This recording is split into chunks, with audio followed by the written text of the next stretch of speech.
En esta mañana quiero pedirle que inclinemos nuestro rostro para hacer una oración al Señor.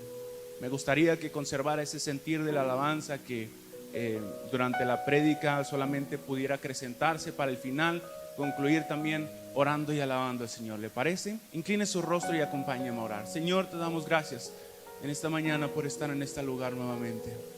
Sabemos que tú ya estabas de antemano aquí esperando a cada uno de nosotros, a tus hijos, para que tuviéramos una cita contigo y apartar cierto tiempo de nuestro día domingo para encontrarnos cara a cara contigo, Señor. En esta mañana, Dios mío, a ti te ha placido estar en este lugar y queremos aprovechar este bello momento en el cual tú apartaste para nosotros tu presencia, tu Santo Espíritu.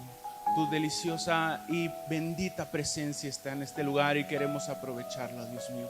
En esta mañana queremos abrir nuestros oídos, nuestro corazón y nuestro espíritu para recibir de tu palabra y que ministre nuestra vida. En el nombre de Jesús damos la gloria y honra a ti porque tú la mereces. Amén, amén y amén. Gracias, Dios. El Señor me estuvo ministrando mucho acerca de esta palabra. Recuerdo que en sermones anteriores les había dicho que yo quería sentir que era tener un sermón desde tiempo atrás. Aquí se han parado muchos hermanos que dicen que tienen el sermón en cuanto se les da el rol, 2 meses, 3 meses, 4 meses. Hay algunos predicadores que han estado aquí que incluso dicen ya tengo 1 año con este sermón.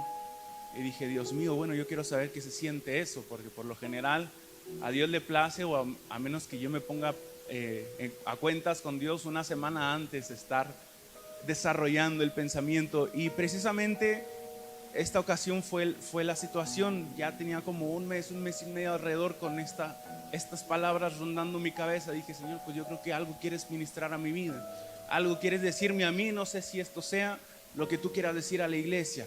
Y a medida que pasaban los días, estas palabras daban vueltas y vueltas en mi cabeza. Recibí la administración y seguían estando ahí. Dije, Señor, bueno, hay algo que quieres enseñarnos a todos.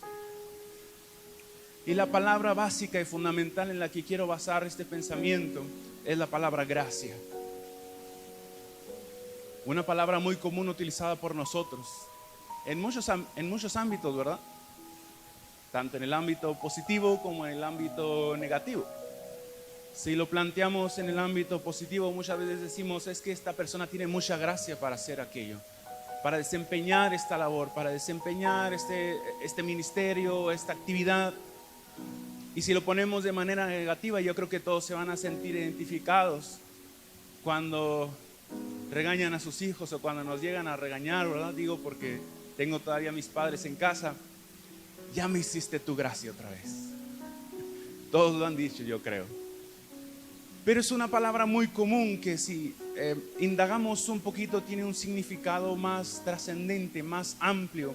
Y para ello quisiera que lo definiéramos en 3 conceptos o en 3 significados que encontré ahí en internet. Y me llamó la atención que no eran diccionarios precisamente bíblicos, pero mencionaban ciertos rasgos que tienen que ver con la gracia que plantea el Señor en su palabra. El concepto número 1 que encontré es que la gracia es una benevolencia, favor o beneficio que se recibe sin ningún tipo de merecimiento. La gracia no la merecemos. La gracia también es un don gratuito concedido por Dios a pesar de no merecerlo, con el objetivo de vivir bajo sus mandamientos. Eso también es gracia. Y gracia también es un favor sobrenatural que Dios concede a los seres humanos para ayudarlos en el camino de la salvación. Me llamó la atención que todas las definiciones, o al menos estas que quise traer para ustedes, apuntan hacia el Señor. Es un favor inmerecido de Dios para ayudarnos a vivir bajo sus mandamientos. Es una benevolencia, un favor de Dios para ayudarnos en el camino a la salvación. En sí la palabra gracia va a apuntar siempre hacia Dios. Entendiendo este concepto, quise titular a este pensamiento el obrar de la gracia. El obrar de la gracia. Para ello le invito que abra las escrituras, la palabra del Señor que tiene en sus manos, y me acompañe al libro de Hechos. al libro de Hechos, capítulo 10, versículos del 1 al 8.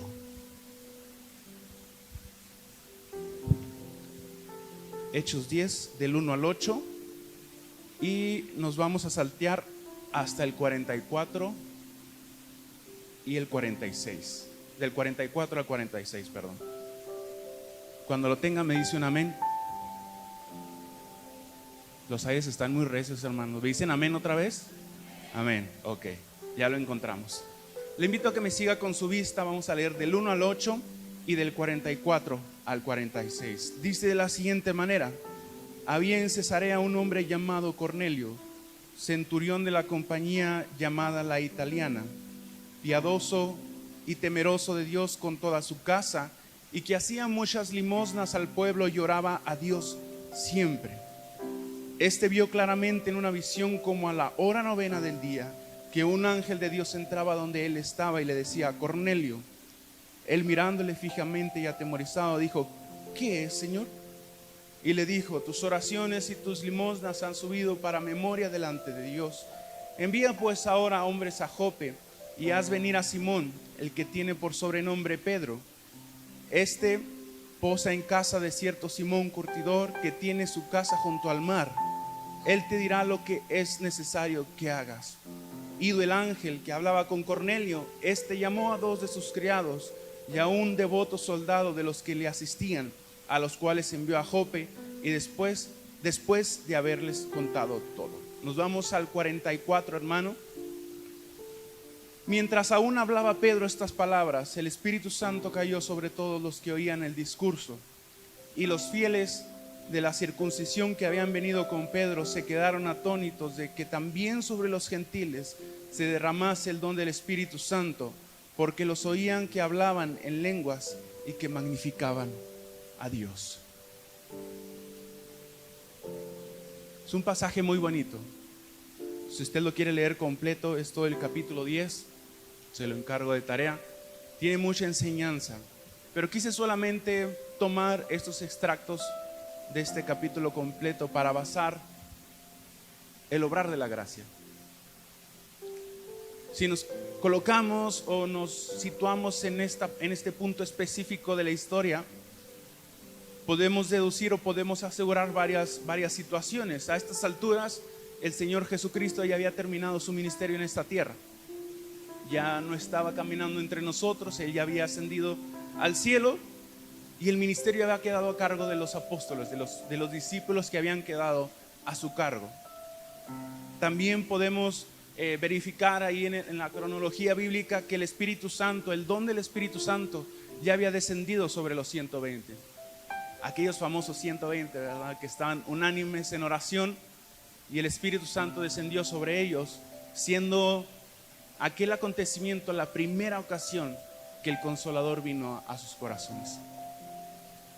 Y tercer aspecto que podemos aquí considerar que estaba sucediendo, que había sucedido: capítulos atrás vemos que ya Saulo de Tarso había empezado a perseguir a la iglesia. Por lo tanto, la palabra del Señor menciona que habían sido dispersos. Por consiguiente, el evangelio estaba siendo predicado en distintos lugares por los creyentes que habían seguido al Señor Jesucristo, que habían decidido creer en Él. Teniendo en cuenta estos tres puntos, estos tres hechos que ya habían sucedido previo a este acontecimiento, quiero centrar su atención en el personaje de Cornelio, que es uno de los protagonistas de este capítulo. Investigando un poquito acerca de su vida, de dónde habitaba él, cuáles eran sus funciones dentro de lo que él trabajaba, pude encontrar ciertos datos muy interesantes y se los quiero compartir. Primero que nada, la ciudad de Cesarea era una ciudad mayoritariamente romana.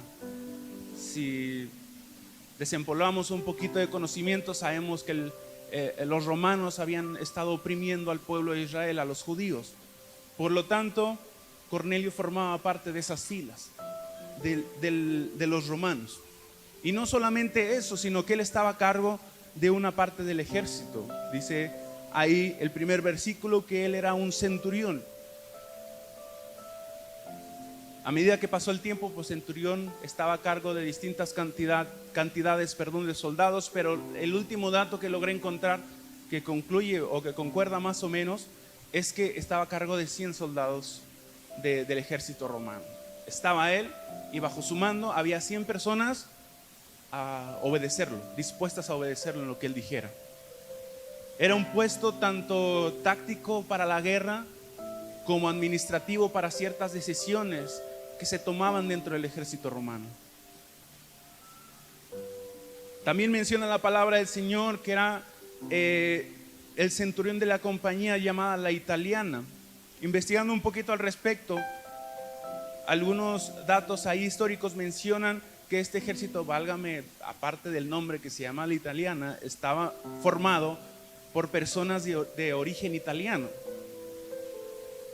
Pero algo que cabe resaltar es que el ejército que lideraba, o parte del ejército que lideraba Cornelio, tenía la característica de que la historia menciona que fueron las tropas más leales.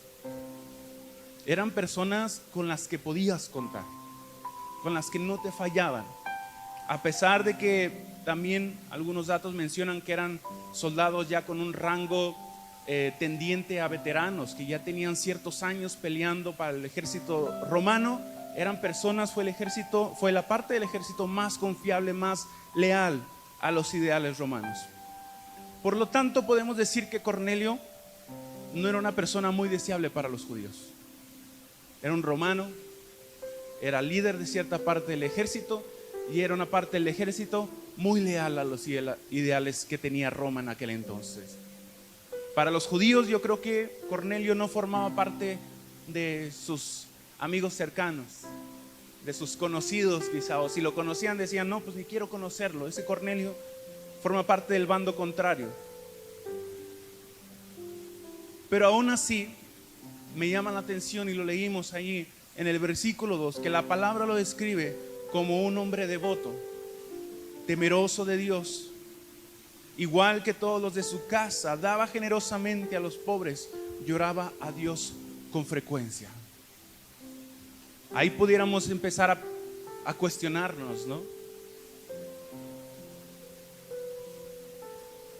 Porque la cultura romana, si estudiamos un poquito, sabemos que ellos tenían distintos dioses en su cultura, adoraban a distintos dioses. Y por lo tanto, Cornelio formar parte de Roma, de su ejército, estar a cargo de cierta parte, también había sido expuesto a estas enseñanzas, a esta cultura, a este tipo de adoración, podemos decir completamente errónea, a distintos dioses. Pero la palabra del Señor dice que él era devoto a Dios. Él era temeroso de Dios, oraba a Dios con tanta frecuencia que la palabra de Dios así lo describe.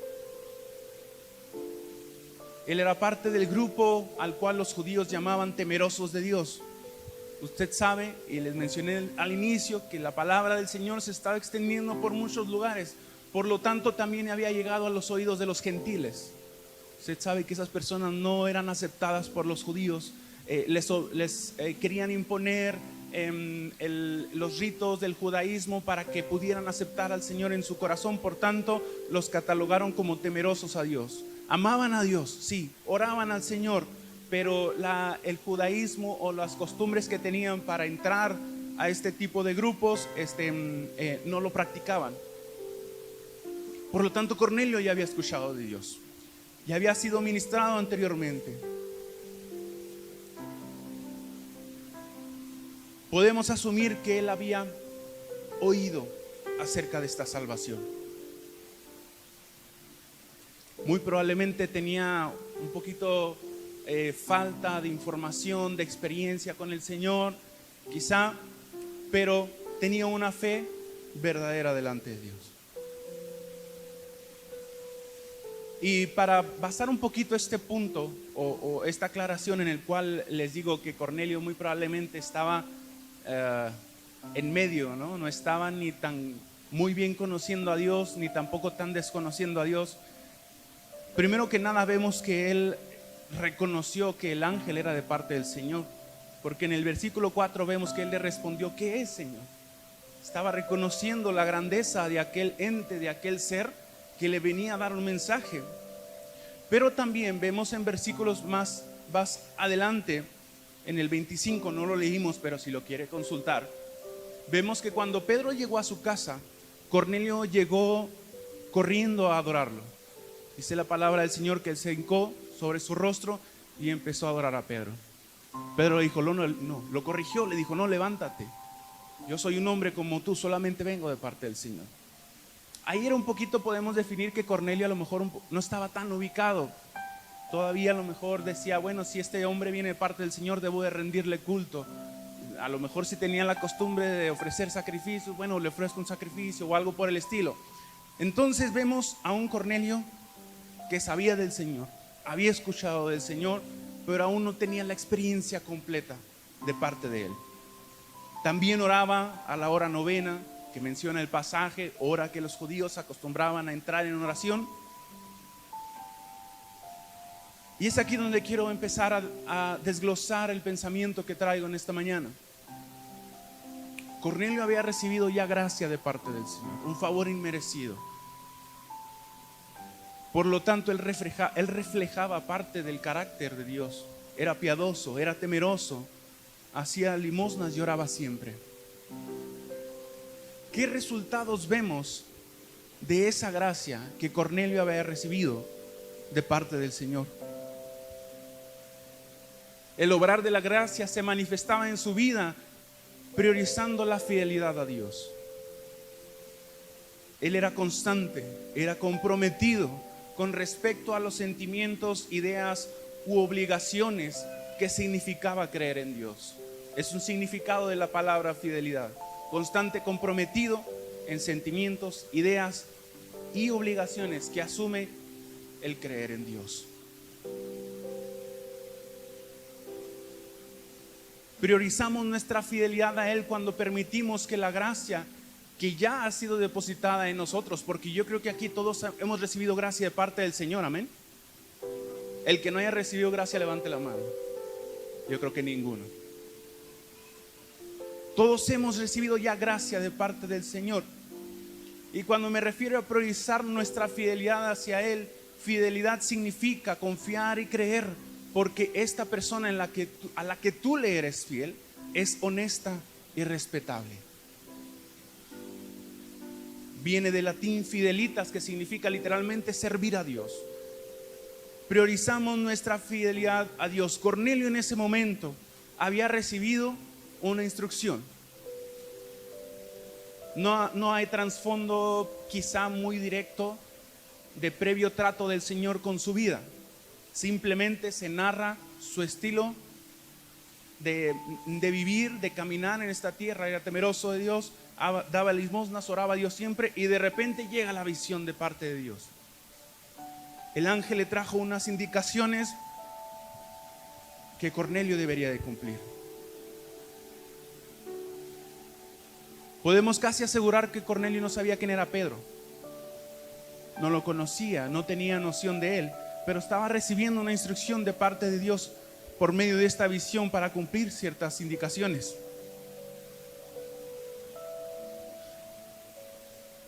Pero podemos apreciar que a pesar de que él no conocía ni a la persona, no sabía qué era lo que iba a venir a hacer a su casa, posterior a recibir la visión, dijo: tú y tú, un soldado, vayan y cumplan lo que este ángel me dijo de parte de Dios. Inmediatamente cuando aquella experiencia culminó, a pesar de tener su fe un poquito todavía en proceso, su experiencia muy probablemente pudiéramos catalogarlo como carente delante del Señor, no dudó en cumplir las indicaciones. Llegó el ángel, le dijo: tú y tú, vámonos a Jope, porque Dios me dijo que hicieras esto, y hazlo, así. La presteza que reflejaba él para con Dios era muchísimo más que evidente. Podemos decir que era resultado de la gracia que había recibido de parte del Señor ya previamente, de escuchar el Evangelio, de escuchar las buenas nuevas de salvación. No podemos asegurar que Cornelio no tuviera dudas. Era humano igual que nosotros. E imagínense recibir una experiencia tan especial como una visión y que nos digan: manda a traer a alguien que tú no conoces y él te va a decir qué es lo que sigue. Óigame, hermano, todos hubiéramos tenido dudas, ¿no? ¿Qué hubiéramos dicho primero como buenos mexicanos, ¿no? Tuve un sueño frijolero que el Señor me decía hacer algo, pero yo creo que cené mucho, me cayó mal la comida. Ay, si el Señor es bueno y quiere que haga esto, me va a hablar de nueva cuenta. Cornelio quizás sí tuvo dudas, pero a pesar de todo ello, en el versículo 24 vemos que cuando él mandó a los soldados, cuando regresaron a su casa, dice, él estaba esperando. Cornelio no sabía lo que le iban a decir. Él desconocía por completo quién era Pedro. Dios no le dijo: va a venir a decirte esto, va a venir a decirte aquello otro, va a venir a hacer algún milagro, alguna señal, alguna proeza contigo. Pero aún así Cornelio, dice la palabra del Señor, estaba esperándolo afuera de su casa. Tenía dudas, sí. No sabía qué iba a pasar, no. Pero tenía fe, sí, porque estaba esperando aquello.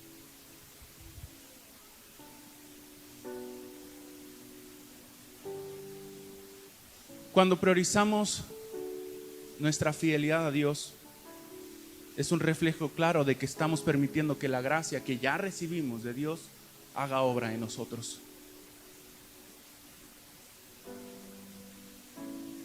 Muchas veces quizá somos obstáculo para que esta gracia haga su labor en nuestras vidas. De esas veces que entramos en juego el espíritu y la carne en nuestro ser, y que le damos el gane a la carne en lugar del espíritu, es truncar la obra de la gracia. Es alentar el resultado que Dios quiere producir en nosotros, en nuestra vida, en nuestro corazón, en nuestro espíritu, para que reflejemos, porque es nuestro propósito principal, hermano, reflejar al Señor con nuestro diario caminar.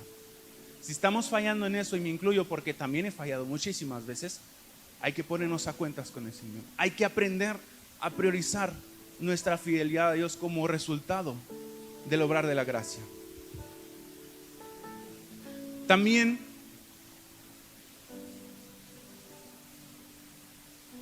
un reflejo muy característico de que la gracia está haciendo su trabajo en nosotros es que somos luz para otros. Somos luz para otros. En algunos versículos de este capítulo, específicamente en el 12, en el 7 y en el 24, vemos que Cornelio estaba acompañado. ¿Se fijan? Si lo corrobora, vamos a ver en el 12, en el 7 y en el 24 que Cornelio estaba con más gente. Y lo rodeaban personas de distintas índoles, era su familia. A lo mejor algún que otro similar en rango, centurión, algunos soldados también, y muy probablemente también algunos amigos cercanos que menciona la palabra del Señor.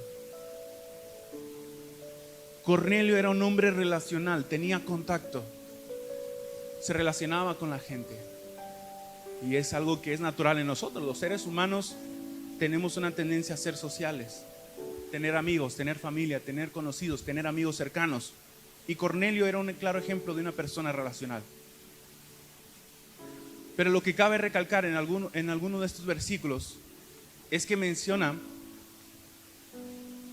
que la familia de Cornelio y también un soldado, particularmente el que mandó a cumplir aquella indicación, eran devotos a Dios también. Un comentarista menciona que la fe que tenía Cornelio era contagiosa. Dijimos que Cornelio creía, Cornelio oraba al Señor, Cornelio daba limosnas, Cornelio era temeroso de Dios, pero también su familia, también unos cuantos soldados de los que estaba a cargo.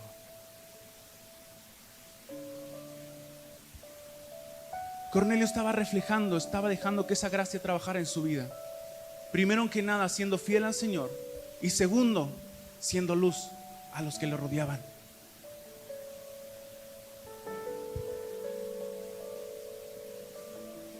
Al igual que él, su familia eran temerosas de Dios. Su familia también practicaba el orar al Señor. Sus subordinados también eran devotos a Dios, porque Él era luz para ellos, dejando que la gracia trabajara en sus vidas. Por lo tanto,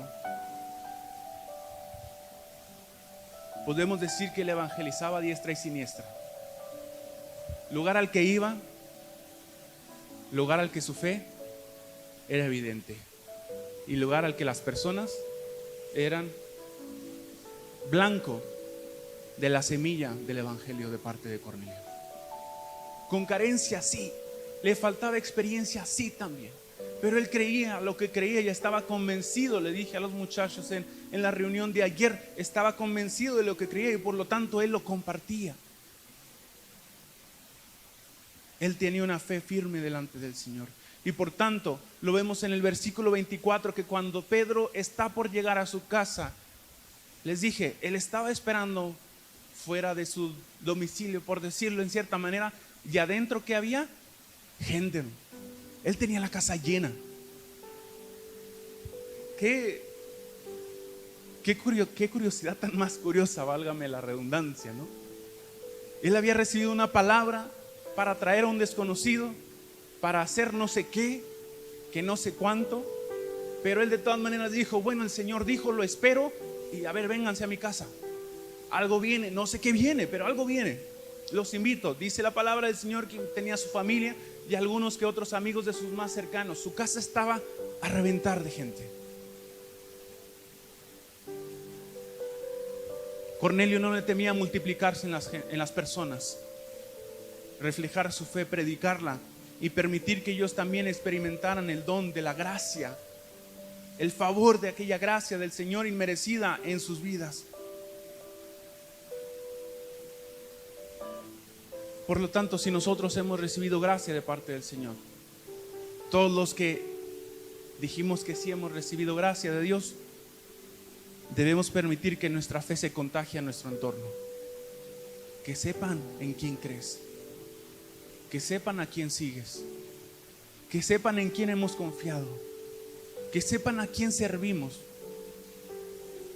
que sepan que Él merece todo de nosotros. Ahorita en la dirección se dijo, es que sin el Señor no somos nada. Somos alguien más del montón, sin significado, sin valor, sin nada que ofrecer. Pero cuando venimos al altar a rendirnos delante de nuestro Señor, nuestra vida cobra sentido. Nuestra vida quiere un significado. Y no solamente para estar como el rastrillo, dame más gracia, dame más gracia, sino como la pala. Tengo gracia, mano, abre los brazos que ahí te va. He recibido gracia de parte del Señor, ahí te va también para ti. No lo merezco yo, tú tampoco, pero Dios me ha mandado a esparcir a todo el que se me cruce. Cornelio era un ejemplo de ello. Su fe era contagiosa. Su fe permitía que más personas se acercaran a la luz de la verdad del Señor. Por lo tanto, le digo en esta hora que debemos de ser luz en un mundo de tinieblas y permitir que nuestras convicciones sean tan latentes que la gente pueda ver a Dios a través de nosotros. Seamos luz. Dios mío, me asusté. Seamos luz a la demás gente. También de la misma manera que Cornelio era una persona que reflejaba al Señor, era relacional, también permitía que su fe se contagiara. Quiero concluir con los últimos versículos que leímos de este pasaje. Y realmente si nos ubicamos ahí, es un final de capítulo especial. Sin comparación quizá en algunos capítulos antes y después, es un final simplemente maravilloso. ¿Por qué?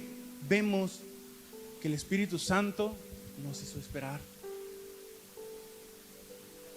Dice la palabra del Señor que Pedro aún no terminaba de exponer la palabra de Dios. Aún no terminaba su sermón. No sé si Pedro llevaría a lo mejor notas del sermón como nosotros acostumbramos. Desconozco si en aquel entonces, yo creo que todavía no existía la hoja de papel, algún pergamino de piel seco él llevaba. Híjoles, que para que no se me olvide lo que tengo aportado del sermón, no lo sé.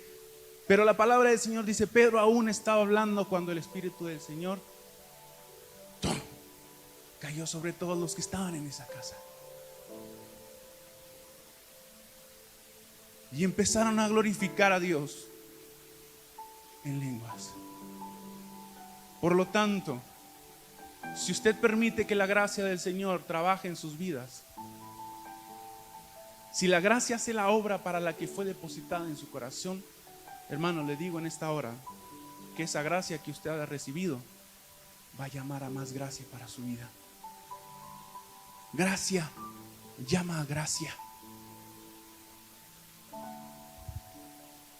Pedro había sido preparado, Cornelio también había sido preparado anteriormente. Vemos dentro de este mismo capítulo, por eso le digo, si tiene una oportunidad o algo, dése chancita de leerlo.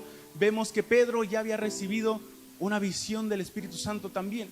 Vemos también que Cornelio había recibido una visión del Espíritu Santo de la misma manera. Y vemos que ellos ya estaban siendo trabajados, estaban siendo preparados. Los que pudimos asistir el jueves, nos dijo el hermano Oscar Mendoza, dijo, qué importante es que cuando vengamos a la casa del Señor, yo como oyente prepare mi corazón. Yo como predicador, yo como director, yo como músico prepare mi corazón, porque el Señor no deja en vano esa preparación, hermano. No dice, hoy no me quiero mover, se preparó tanto que lo voy a dejar en vergüenza nomás para que sienta que es no serme fiel. No, el Señor, cuando hay preparación, el Señor se mueve. Y en este momento todo estaba listo. El exponente, el receptor y las personas que estaban ahí estaban preparadas para recibir aquel don del Espíritu Santo. Literalmente, los invitados de Cornelio, incluyendo él, experimentaron una faceta de Dios que hasta el momento les era completamente desconocida.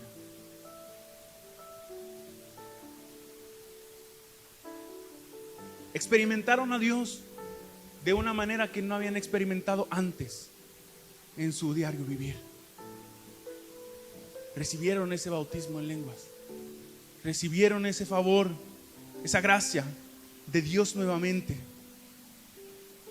Y por lo tanto, en esos últimos versículos del capítulo podemos ver qué hicieron. Recibieron, estaban en gracia, recibieron la gracia del Espíritu Santo. ¿Y qué hicieron? El ciclo se repite porque menciona que concluyen tomando el paso de sumergirse en las aguas bautismales. Es decir, para el mundo ya no vivo, vivo para Dios solamente. ¿Qué pasa? Había gracia, llega más gracia. Reciben gracia, hay más gracia, porque dejan que la gracia del Señor obre en sus corazones.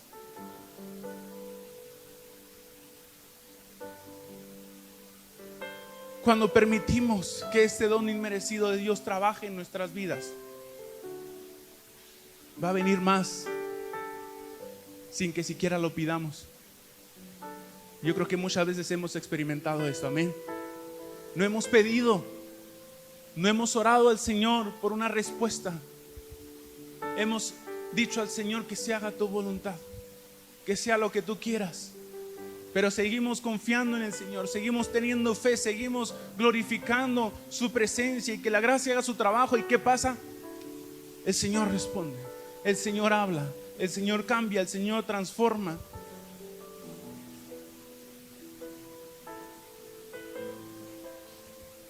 Y eso es lo que necesitamos, hermano mío, en nuestras vidas constantemente. Permitir que la gracia obre en nuestros corazones. Y eso es resultado de cuando muchas veces, yo sé que sabe de lo que estoy hablando, estamos en el servicio, parece que todo va a estar muy normal, muy calmado, tranquilo. otro servicio más. Y de repente empieza como algo a moverse, ¿no? Una alabanza, un canto, alguna oración del predicador, del director.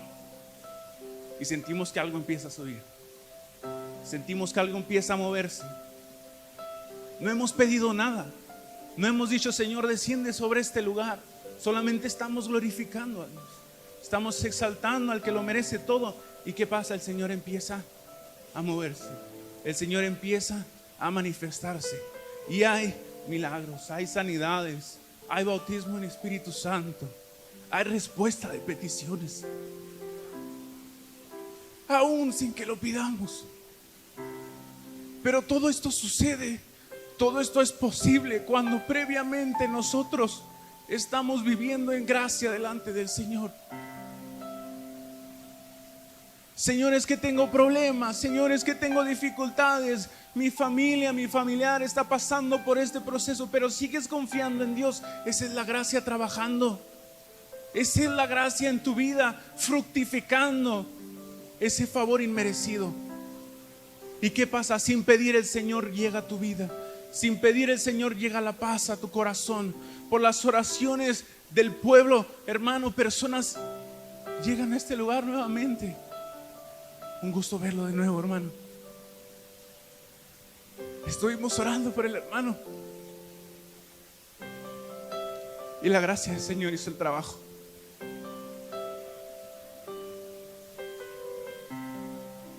Dad de gracia lo que de gracia han recibido. Dios no nos llama a ser acumuladores compulsivos de gracia. Dios nos llama a recibir y dar. Recibes y doy. Dios responde, yo oro. Dios me toca, yo ministro, yo intercedo. Y eso es lo que resulta, que aun cuando no pedimos, el Señor desciende sobre esta casa. El Señor desciende en su casa. El Señor desciende en su familia, en su trabajo, en su escuela, en el lugar en el que se encuentre. Ahí Dios se manifiesta, porque la gracia de Dios está haciendo la obra en nuestros corazones. Y qué bonito es un pueblo que camina en gracia. Qué bonito es una iglesia que permite que la gracia de Dios sobre nuestros corazones. Me gustaría formar parte de ese pueblo. No sé a cuántos más les gustaría. No tanto por conseguir algo, por decir, bueno, si el Señor responde, bueno, voy a hacer como que trabajo en gracia, voy a hacer como que permito que la gracia está haciendo su efecto en nosotros. Cuando lo hace de todo corazón y sin esperar que Dios le responda, sin esperar que Dios le dé un favor, más gracia, por así decirlo, inmerecido, es cuando la gracia llega.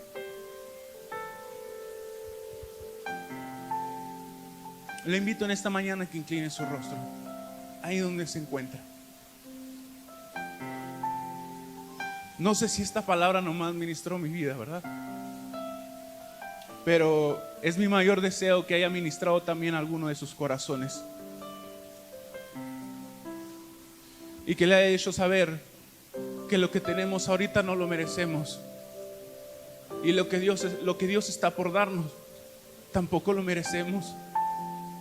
Es por pura gracia, es puro favor inmerecido de parte de nuestro Dios, que si dejamos que trabaje en nuestro diario caminar, más gracia va a venir, más presencia va a descender, más milagros van a suceder, más respuestas va a obtener sin pedirlas siquiera. Pero todo porque permitimos que Dios obre en nuestro corazón. Este altar está abierto. Si usted siente del Señor pasar este lugar, hágalo. Si usted está sintiendo la presencia del Señor en su lugar, no la pare, no la calle. Si usted quiere elevar su voz, hágalo. El Señor está en esta mañana. El Señor está en este lugar, buscando un pueblo que permita que la gracia fluya en su vida, que permita que la gracia esté obrando en su corazón. Porque Dios nos dice, Dad de gracia lo que de gracia habéis recibido. Y si fructifican en mi gracia, más gracia vendrá para sus vidas. Señor, estamos en esta mañana delante de tu presencia. Un pueblo necesitado de ti. Un pueblo reconociendo que tú eres Dios. Un pueblo estando conscientes de que hemos recibido de gracia tantas cosas que probablemente no hemos agradecido a tu presencia, pero aún así tú nos los has permitido. Aún así tú nos has regalado este favor, esta benevolencia inmerecida, para que la dejemos fructificar en nuestro corazón. Y voy quiera.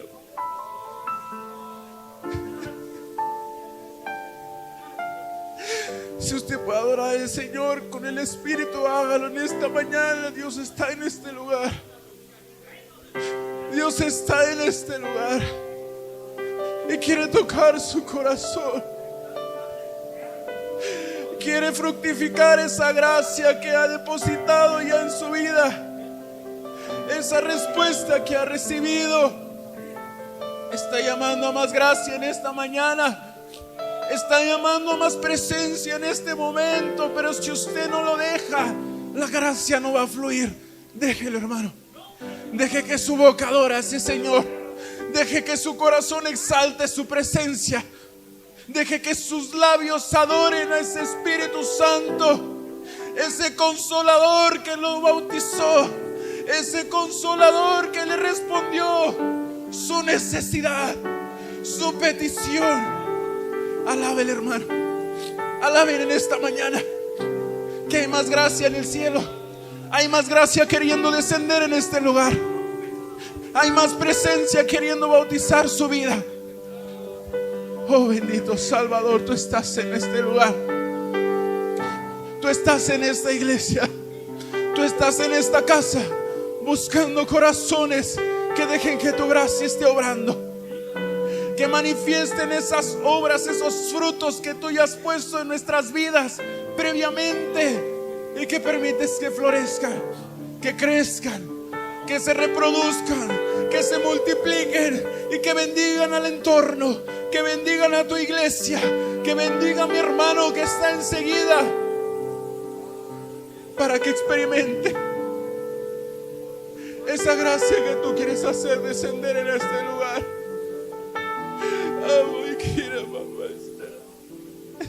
Te adoramos, Señor. Te adoramos, bendito Salvador.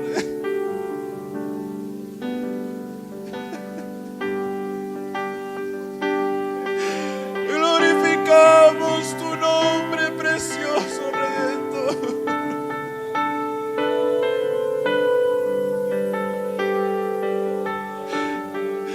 Le invito al que está en su lugar que se ponga sobre sus pies y alabe a ese Creador.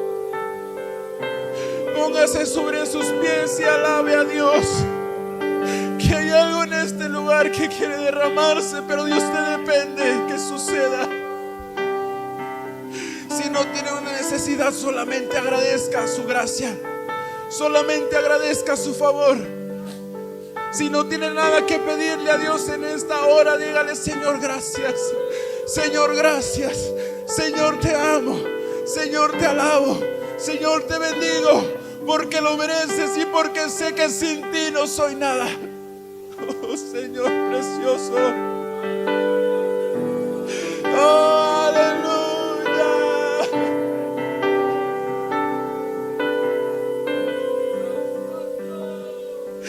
Misericordioso Salvador. Misericordioso Salvador, tú estás en este lugar. Estás en esta mañana queriendo fructificar nuestra vida,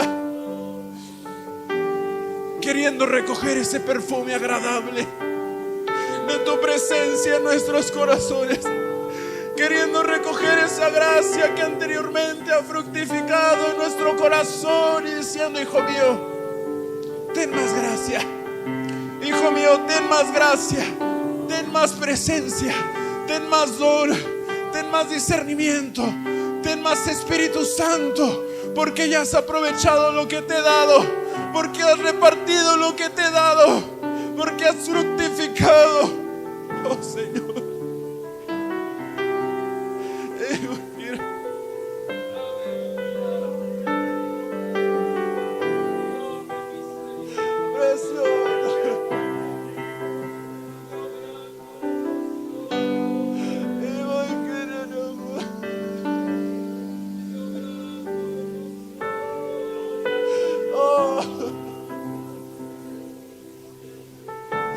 Misericordioso Señor, tú estás en este lugar, tú estás en esta hora ministrando corazones, tú estás en este momento respondiendo peticiones. Gracias Señor. Gracias, misericordioso Salvador. Grande eres tú, Señor. Grande eres tú, Dios mío. Santo es tu nombre. Santo es tu presencia, Señor. Misericordioso Salvador. Misericordioso Salvador. Tú quieres ministrarnos en esta hora. Tú quieres favorecernos una vez más en este momento. Y quieres que esta gracia fructifique de nueva cuenta. Quieres que esta gracia dé frutos de favor, de frutos a nuestro alrededor, para que podamos abrir y levantar nuestras manos y recibir más gracia de tu presencia. Te adoramos, bendito Salvador. Te adoramos, bendito Salvador. Glorificamos tu nombre porque tú lo mereces y porque nosotros necesitamos hacerlo, Señor. Bendito Salvador. Bendito Salvador.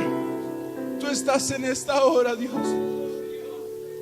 Tú estás en este lugar, permitiendo que nuestros corazones sientan tu tocar, sientan tu mover, disciernan que tú estás en este lugar.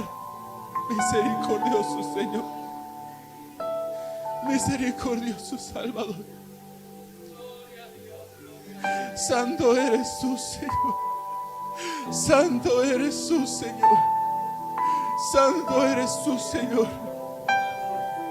Misericordioso y grande en gracia. Tu presencia está en esta mañana. Tu presencia está en esta mañana, queriendo tocar nuestros corazones.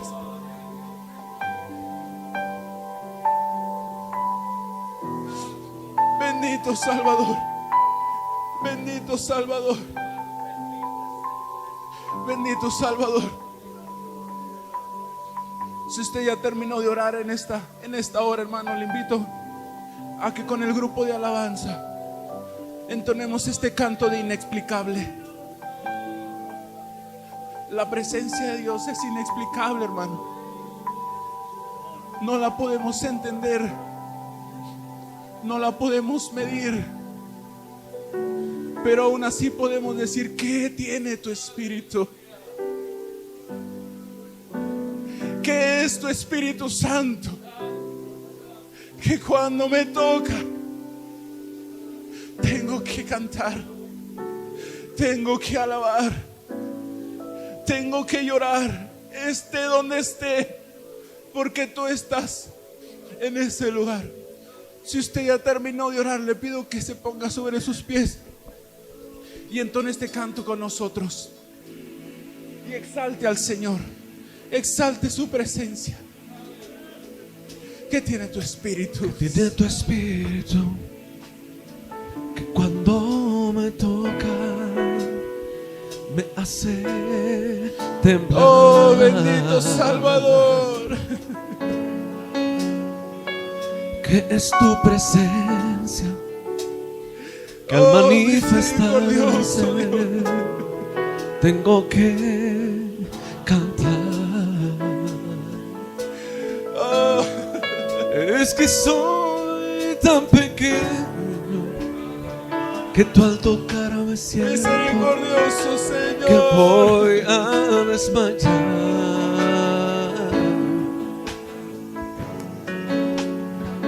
Es que tu presencia no hay aquí en la tierra con que comparar.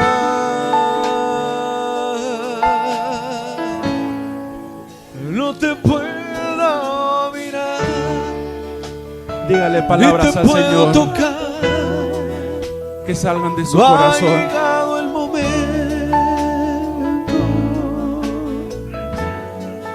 y a veces en mi afán creo que ya tú no estás, pero vuelvo y te siento.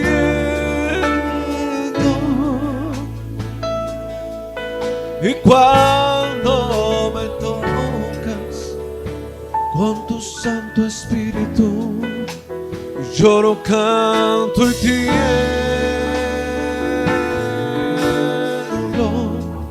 Y cuando me tocas con tu Santo Espíritu, lloro, canto y tiemblo.